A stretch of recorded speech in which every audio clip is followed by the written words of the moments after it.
Hello folks, this is a revisit of the Dell XPS 13 2-in-1 7390. So this is a 2019 2-in-1 edition of the Dell XPS 13 2-in-1, and really from the point of view of having used it for a month or so now, what I think of it, and also answering a few questions that have been asked. So the first one is, can you lift the lid with a single hand? Now, it's never really been a problem for me that I've sort of had to deal with, but there you go, you'll see that that's perfectly possible. And you see, if I compare it to this is a MacBook 12-inch, that'll do that as well. But what's kind of interesting is if I go back to the old, this is the 9365 version of the XPS. Sorry about the Apple logo, it is a Dell, and you can't really do it. So there we go. Okay, so it looks like the 7390 wins on that one. Next question was over battery life. Now the battery life on this, bear in mind it's got the 4K screen, and I do use it for a lot of productivity, particularly development work and engineering stuff. Don't really do much in the way of sort of just sitting there and browsing and watching videos and doing a little bit of email on it. I actually use it for real work, and I only get about 5 hours out of it. But I don't use it on battery life very much anyway. I mean, I've found over the years that the claims that manufacturers make on battery life are nonsense anyway. So yeah, but I get about 5 hours out of it, something like that, if I'm doing some productivity, such as a number of VMware VMs running on it. If I'm testing out some kind of infrastructure problem, or trying to prototype some distributed application. So that's that one. Next one is regards the case. So I actually bought the case that is prescribed for this. This is the case that comes with it, and it's quite a nice case because it's fairly slim, and I have the little thing that comes with it. So this is the Premier Sleeve 13, and it's designed for the I don't know if you can see that there. Probably it's not going to. Let's just focus that. Not sure if you can see that. So hopefully you can see it. Anyway, it fits the XPS 13 2-in-1 7390. Now I found that it is compatible indeed, but it's not very efficient with space, I don't think. So you put it in. That's very nice, but you'll see that in fact it's like at least another couple of centimetres in total width, although the slimness is still there, but also it loses quite a bit. There's about an inch extra taken up of the depth. So I kind of, there's a partial reason for that, is that it has the pins, so you can, if I get the pen for this, get the right one, so you can slip the pen in just here. So that's a nice little feature there. Although, to be honest with you, these pens, even with this is slightly magnetic as well. So it's all very well, but to be honest with you, these pens are going to go missing unless the device has a special stowaway place for these. You know, it's nice that they do kind of just sort of magnetically clip onto the edge, but you're going to lose it. So for me, what I do is I have in my bag that I take into work every day, I have a little place so I keep pens, and I always keep my pens. This is one for an HP. I always keep them exactly the same place. I've got another for Apple in the same place as well. Otherwise, you're just going to lose them, and it's not cheap, because these don't come with this laptop. You have to buy it separately. So just so that you're aware of that.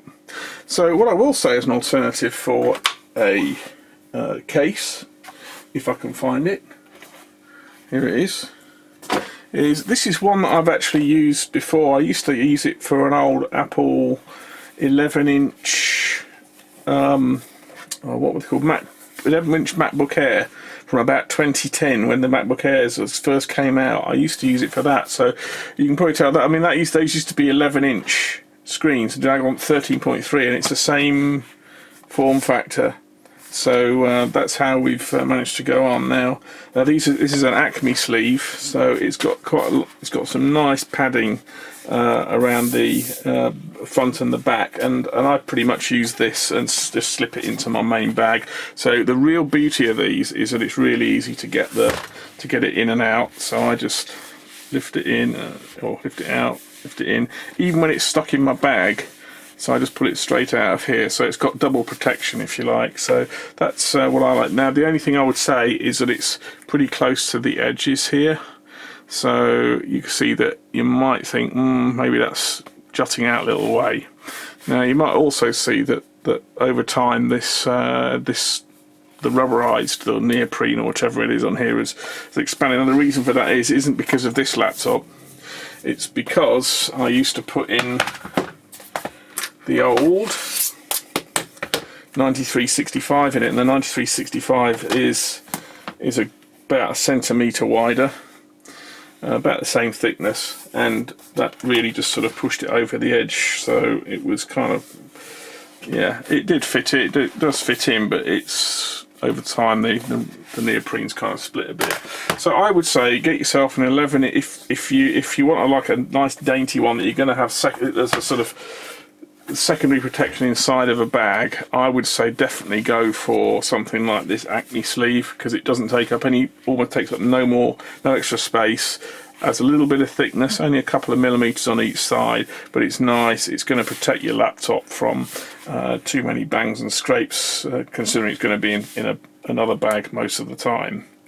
So it's not a complete waste though, because this Premier sleeve that's meant for the 7390 also fits the old 9365 very well, thank you very much.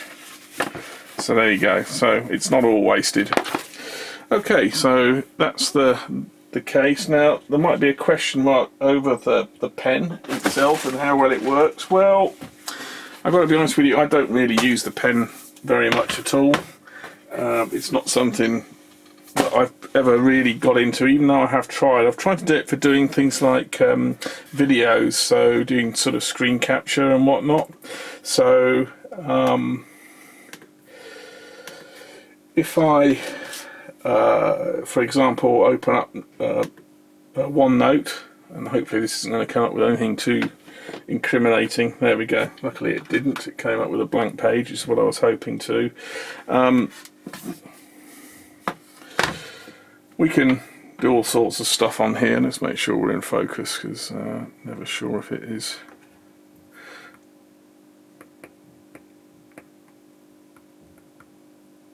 There we go. Now if I put it down like this, it's kind of okay, I suppose, if this is what you're into. See, I had a problem there because I probably pushed the wrong button accidentally. Yeah, I did. I keep pushing this button here, which is the delete button. It's not natural like a normal pen to me. I'm sure there are people who do use these things all the time and are going to be swearing at me right now and saying, what on earth are you doing? What I would like to be able to do is to be able to use it for essentially like an OHP project. Used to use overhead projector slides and be able to do it like that, so for doing presentations and whatnot. But I mean, it works, but I can't get too excited about it, to be honest with you, at the moment. Maybe I need to spend some time. Someone can actually recommend a suggestion to use for doing presentations with a pen. And yeah, annotating diagrams and whatnot. That would be appreciated, and please add in the comments that. So there you go. So the pen works, but it is an optional extra, as I think I mentioned before. Coil whine, I've not heard any at all. No coil whine at all. I know people have complained. It might be because, you know, I'm a bit old to have to be able to hear it, but I cannot hear the coil whine. So that's all I can say on that. I did actually do a little scan on a spectrum analyzer with a microphone. the problem was setting this up to properly was going to take a little bit of time, and I kind of ran out of time, but I couldn't see anything obvious. So to me, I don't know if it's just on a particular unit or whatever, but on this particular one, there's no problem. This, by the way, is the i7, is it 1065G7? Anyway, whatever, it's top of the range one with 32 gig of RAM and a terabyte SSD. So I yeah, cool wine, nothing. So ports, let's talk about ports. Well, this is probably for me, because I do a lot of embedded design work and have to plug in debuggers and emulators and stuff all the time. This is probably the biggest letdown for me. And there is a USB-C stroke Thunderbolt port here, and a micro SD card port here, which is pretty fast, by the way. And here's another, again, it's another Thunderbolt stroke USB-C port.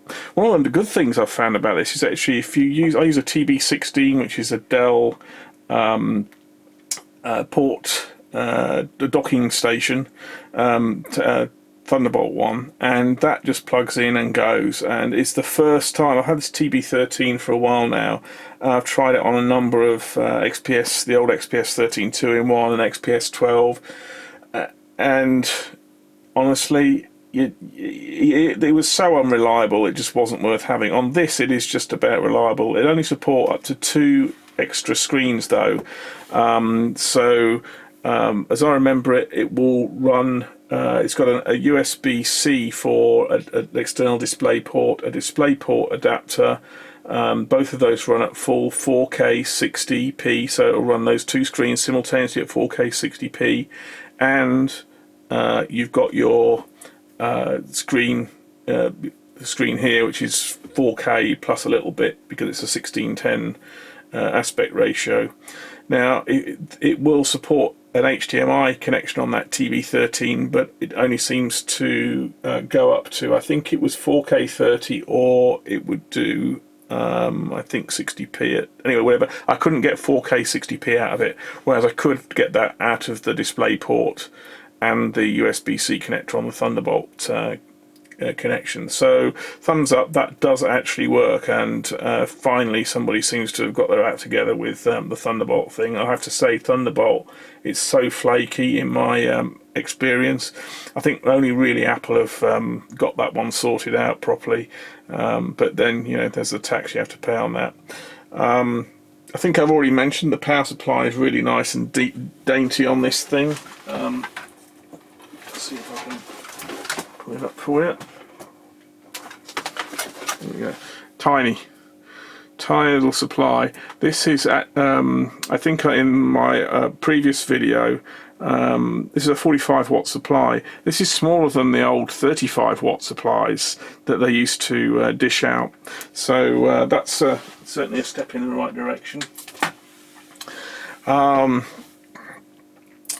Okay, the fingerprint stroke face recognition. Well, it works, but it's not very reliable. So if I log off here, what a surprise! Windows updates have come in again.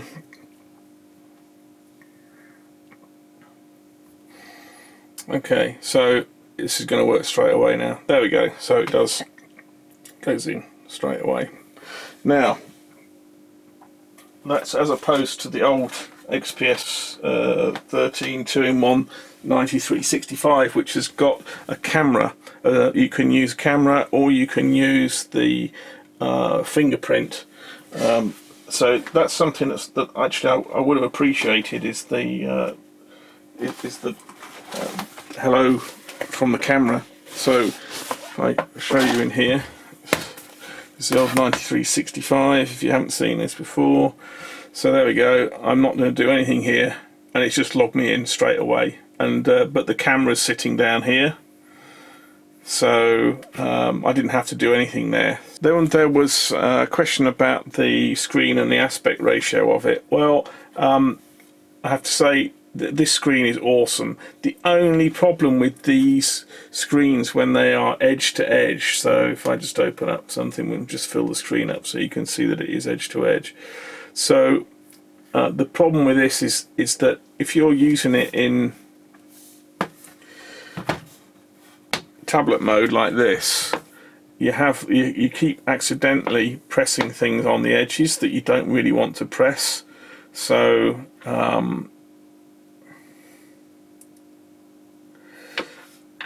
yeah, it's kind of okay, but as I say, you always accidentally, particularly if you've got something like a video running.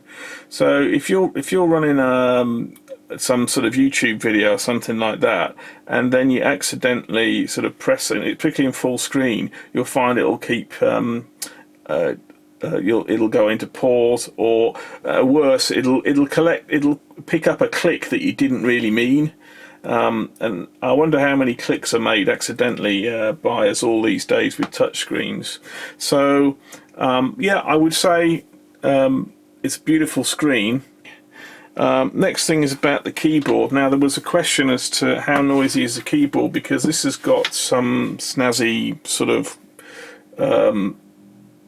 magnetic thing in it, which I don't know how similar it is to the Apple Butterfly keyboard.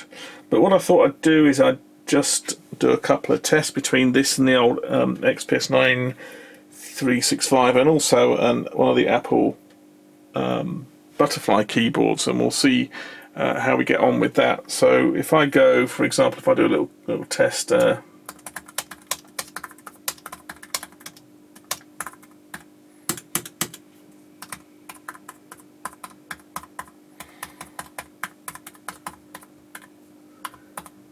so that's the 9370, and if I do a similar thing here,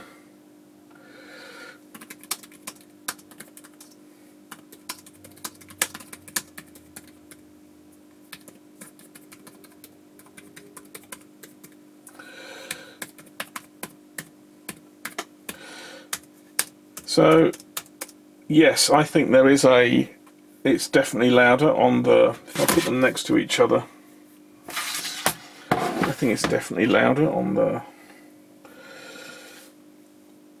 9370.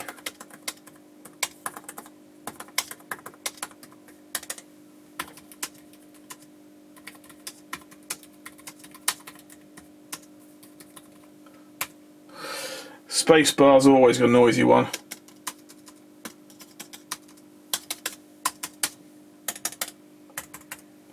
Okay, so, but we say that, but let's compare it to the Apple Butterfly keyboard. So this is a 2017 unit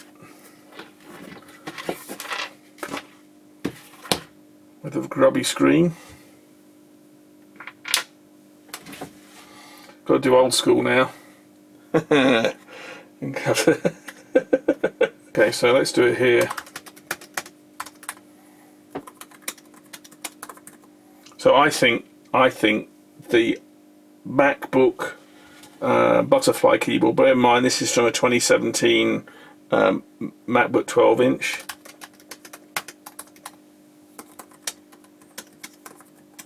I don't think it's as, I think the MacBook is worse, significantly worse, compared to the new 7390, Dell 7390. It's still, again,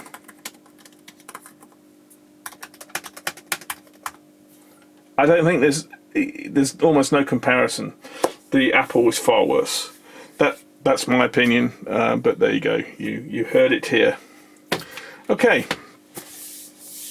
So I'm just going to mention yet again, I had a little bit of a rant last time about the SSD and it's soldered in. It's bad enough with the memory, but at least the memory you can buy it with 32 gigabytes. It would have been nice to have 64, but there you go, you can't have everything. But there you go, that's what you get for a 13-inch form factor. So yeah, many reasons why I don't like the soldered in SSD. but predominantly it's because if something goes wrong, you have to change the whole logic board. You can't take the SSD out of it, you have to replace the SSD as well. And if the main logic board's gone, but the data's perfectly fine on the SSD, you're going to lose all of your data on your SSD. Not only that, let's say your logic board goes, you have to send it off for repair. I guarantee you they will not be repairing that logic board and putting it back in. What they'll be doing is they'll be giving you a new logic board.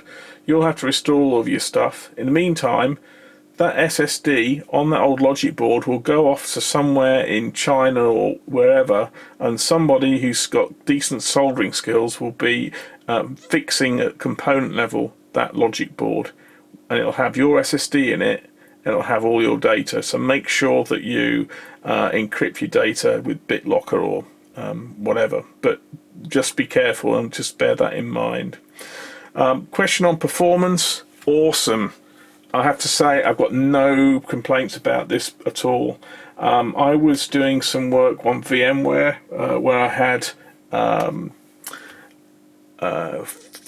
VMs I think set up, and it was just awesome. So I was doing a distributed application. I had a domain, there's a Windows distributed application, I had a domain controller. Yeah, it was 4 VMs. I had a domain controller, a database server running SQL Server, and a middle tier, and then I had a front end running Windows as a desktop. And the reason I had to do that was that I had to test something that was very specific to a particular implementation, and so I did it in VMware, and that worked spectacularly well. I mean, I installed, it took about 20 minutes to install all 4 VMs from ISOs. I mean, that's awesome. Just so quick to do that. Oh, question on, is the audio any good? Yes, it is. I always find that when you have people trying to say how good the audio is without doing a comparison, it's pretty useless, really. But compared to some laptops that I've had, this is pretty good. I would say it's not the best I've heard. I mean, I've got a fantastic audio out of I've got a ZBook, HP ZBook 15-inch, but this is a 13-inch unit. Yeah, you wouldn't use it as like hi-fi or anything. But it is from the point of view of the amount of volume, it is good and perfectly acceptable. I had a question over the heat on this device and whether or not it gets hot. Well, you know, yeah, if you're sort of working pretty hard on it, it is going to get a little bit warm. But I mean, I use it extensively on my commute, so I have it sitting on my lap, and I haven't really noticed anything particularly bad about it. I mean, you can see there are some vents here and here and here. It does get a little bit warm here. Remember, this has got fans in it, whereas the old 9365 didn't have fans in it, and the 9365 did get fairly warm at times. So just keep that in mind, that at least this one's got fans on it, and wow, does this work? Does this perform better compared to the 9365? It is like night and day. And so although it's not a cheap laptop, if you're looking for a 13-inch laptop that's got a slim form factor, you want 32 gig of RAM, which was my big thing, and a reasonable SSD. Yeah, the SSD performance isn't that great compared to what you see on some of the M.2 NVMe's. It's okay, but you can see in my last video, I think it's about 2 gig read and about 1.5 gig write. So it's certainly it's a lot better than M.2. But to be fair, I don't think that is going to cause anybody a bottleneck. In general, the difference between even an M.2 SATA compared to an M.2 NVMe, although the speeds of reads and writes can be sort of 6 times faster with the NVMe, the actual load times of applications and real world scenarios, sometimes they're actually not even measurable. You maybe might gain a second or two in boot time. That's about it. So there we go. So what do I think overall? Awesome.